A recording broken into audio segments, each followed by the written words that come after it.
Alright everyone, yesterday on Happy Homelands I remarked that I thought that the Trump team had gone beyond looking at election fraud as in voting tabulation errors, machine errors, clerical errors and so forth, dead people voting, had gone beyond that and had added on to that they were going to go after a sort of constitutional and procedural argument, especially against the mail-in voting that happened in multiple states where Trump inexplicably managed to lose after the election was technically already over. Very interesting how all of those states that took longer to count, he lost. He won all of the others despite their mail-in voting. He's going after, for instance, link in the description, there's a filing in Pennsylvania now from the Trump team.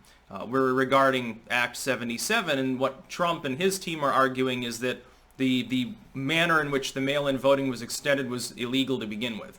Now, the article attempts to attack that with a really stupid counter, a really stupid rebuttal, which is, well, it was passed a year ago and the legislature was majority Republican. It doesn't matter what the composition of the legislature was. And yes, things can be retroactively determined to be unconstitutional if they prevail, if they can show, and it appears there is at least a case to be made here, that Act 77 should have been a constitutional amendment in order to change the voting system in Pennsylvania. Yeah, Pennsylvania will flip to Trump. If that decision is made, it's a guarantee because it invalidates all those mail-in ballots. It also means when people naturally then cast their ire on Trump or Giuliani or something, what they should do is they should chastise the legislature there for not realizing that, legally speaking, they couldn't do this by a simple legislative maneuver and needed a constitutional amendment. You have lots of examples where something is retroactively classed as unconstitutional. Look at segregation. Look at that era and all of the various legislation at the local and state level that eventually was nullified with the understanding that people had equal protection under the law. Look, elements of gun control. Cruikshank decision in and of itself violated the Constitution, attempting to reinterpret it in a manner inconsistent with the original founding of the United States, but it took over 100 years for SCOTUS to reverse the decision. We have a case pending in the state of Vermont that I happen to support the plaintiff in, which is against the state of Vermont's gun control policy with the argument that the government Vermont explicitly doesn't have the right to violate people's gun rights under the Vermont Constitution, let alone the second in the U.S. Constitution, under the auspices of the idea that they've passed restrictions on magazines of a certain size, 15 bullets for a handgun, 10 for a long gun. Now, I agree, by the way, that that is unconstitutional. Vermont is considerably... It has its own constitutional system that actually provides, arguably in some cases, more protection than the U.S. Constitution. Very good, by the way. No meaningful gun control until Phil Scott cucked, unless you count the suppressor ban, but Rand Paul helped to rip that apart. And what's happening right now is Sidney Powell and Giuliani, I think, have taken a leaf out of Trump's book, and they're trying to distract the news media into talking about Dominion and Q LARPing and stuff like that. I think that they're doing that to distract. It's like a magician. I've explained this several times. The hand that's waving around and that your eye is drawn to is not the one surreptitiously doing the trick. They're making filings that rely upon a constitutional, very rigorous legal argument, very cut and dry, legalism, boring lawyer speak, procedure and solemnity, and all of that stuff at the state and national level. They're creating these filings while in public they're just ranting about Dominion. I think that that's on purpose. The legacy media has fallen for it. What was the big story yesterday? Rudy Giuliani sat there and outlined examples of thousands of affidavits alleging every possible manner of fraud that you could possibly get. What did they report on? Rudy Giuliani inexplicably got sweaty because it was hot in the room, and so his hair dye, I guess, was dripping down his face. Do you think that Rudy Giuliani, who has never done that before in his life, might have done it on purpose?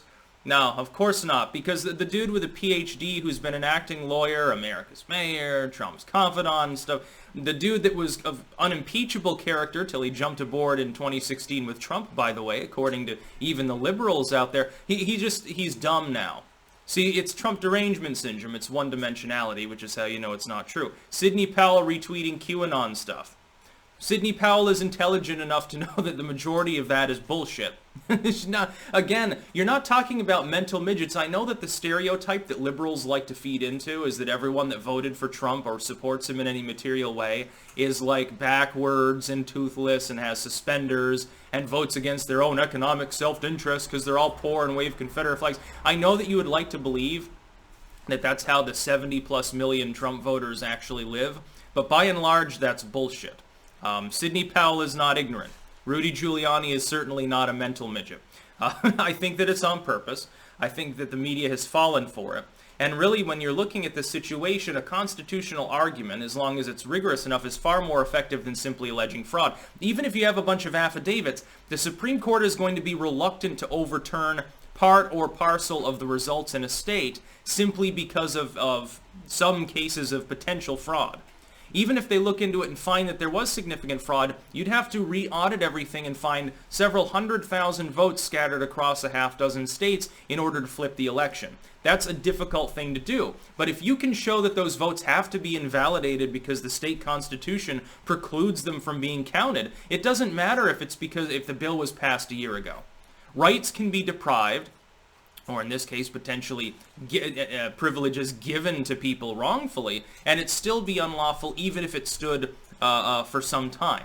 Again, this has been the case repeatedly throughout U.S. history.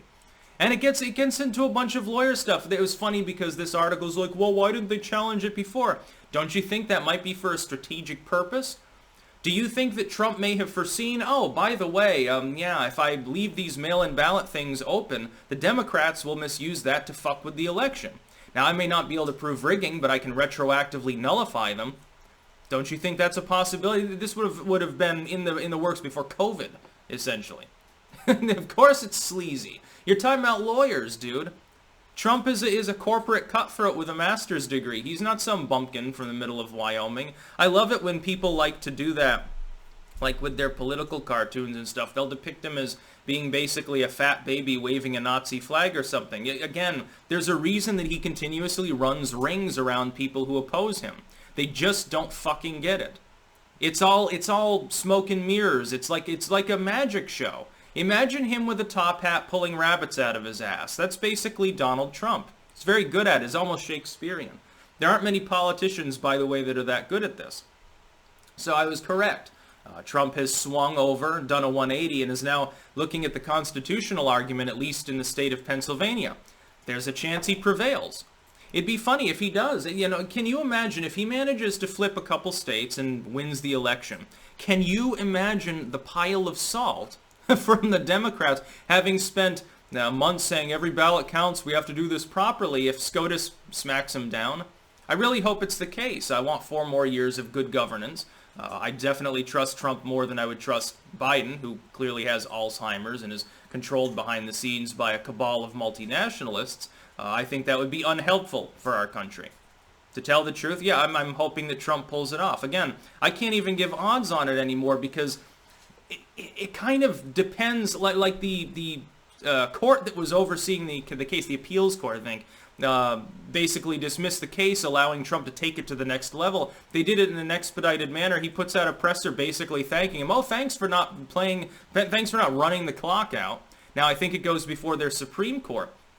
If they decide that Act 77 in and of itself is unconstitutional, every single extra mail-in ballot that doesn't comport to the initial absentee voting requirements, show an ID, getting it beforehand, getting it in by election day, every single one of them becomes invalidated. Hundreds of thousands of ballots that did give Biden the state of Pennsylvania. It would flip the state of Pennsylvania, and the threshold there is different. It's a far smaller threshold for Michigan. If he successfully makes this argument in multiple states, gets the case taken up, and apparently you've got 4 conservative justices overseeing 4 of these states insofar as these bits of litigation are going, yes, Trump would be elected. And it would be so goddamn funny. Imagine the ultimate redemption arc, the ultimate symbol of this weird timeline that we're in, how much more exciting it would be. And I guarantee there's more than a few leftists that are hoping this happens. Because they can bitch about a coup, number one, and they get 4 more years of chanting Orange Man bad and pretending that the Democrats are actually going to do what they want them to do. I still see them. Bernie Sanders is still pushing the new Green Deal. Give it a goddamn rest, dude. Even if Biden gets rigged in there, you're not gonna have diddly squat from him. He's not even going to attempt it, probably, because he's not, I mean, he's out to lunch. He's got Alzheimer's, but he's not that strategically crazy. Unlike the far left, the neoliberals actually know how to strategize. They understand the concept of negotiation to some degree. That's something that the far left just doesn't fucking get. That's why they lose over and over again. They'd rather lose on principle than actually attempt to do anything meaningful. Because they want to whine. They want to lose. It's basically a whine cult at this point. Whine with an H, of course. That's about all. Peace out.